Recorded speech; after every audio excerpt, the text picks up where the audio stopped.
कहते हैं कि जो जगह आबाद नहीं होती वो अक्सर गवाह बन जाती है।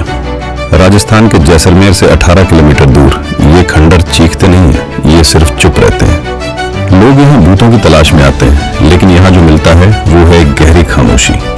एक ऐसी खामोशी जो 200 सालों से थार की रेत में दफन है।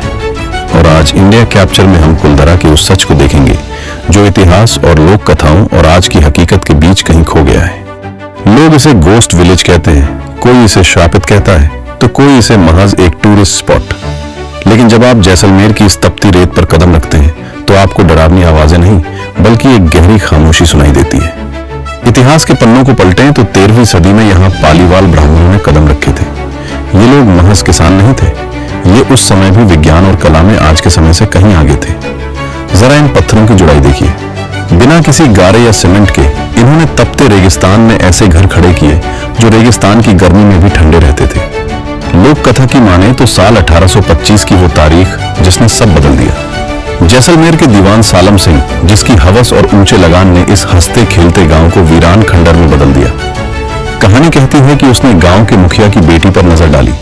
एक तरफ ताकत थी और दूसरी तरफ स्वाभिमान। 84 गांवों के हजारों ब्राह्मणों ने एक ही रात में पूरे के पूरे गांव खाली कर दिए। सवाल यह है कि एक ही रात में पूरे गांव को खाली किया गया और कोई निशान नहीं रहे तो सिर्फ ये खाली घर जो अब खंडहर बन चुके हैं। लेकिन इतिहासकार मानते हैं कि गिरता हुआ जलस्तर और दीवान का बढ़ता अत्याचार दोनों ने मिलकर इन लोगों को अपनी जड़ें छोड़ने पर मजबूर कर दिया। श्राप शायद उस दर्द का हिस्सा था जो अपनी माटी छोड़ते वक्त उनके दिल से निकला था। आज कुलधरा एक गोस्ट टूरिज्म का केंद्र बन चुका है। लोग यहाँ डरने आते हैं, सेल्फी लेते हैं और चले जाते हैं, लेकिन जो गौर से देखता है उसे यहाँ डर नहीं, एक उदासी और खामोशी महसूस होती है।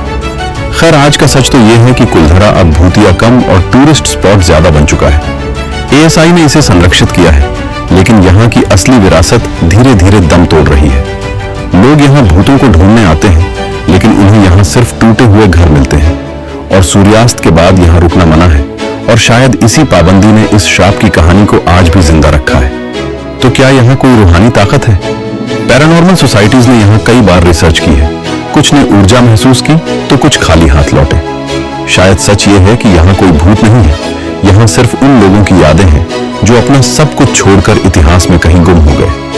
हमारा मानना है कि इतिहास को दोबारा देखा नहीं जा सकता, लेकिन महसूस आज भी किया जा सकता है।